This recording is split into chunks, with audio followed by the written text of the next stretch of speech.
শ্রমিক মালিক এক হয়ে গড়ব এদেশ নতুন করে, এই প্রতিপাদ্য নিয়ে পঞ্চগড়ে মহান মে দিবস পালিত হয়েছে।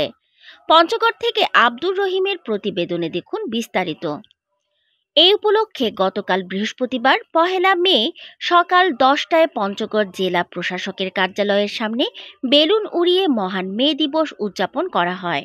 পরে সেখান থেকে জেলা প্রশাসনের আয়োজনে বাদ্যযন্ত্র নিয়ে একটি বর্ণাঢ্য শোভাযাত্রা বের করা হয়।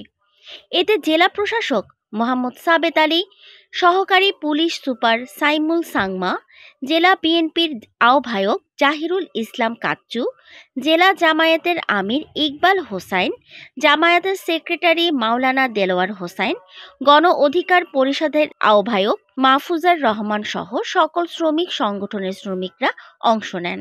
শোভাযাত্রাটি শহরের বিভিন্ন সড়ক প্রদক্ষিণ করে পঞ্চগড় সরকারি অডিটোরিয়ামে গিয়ে শেষ হয়।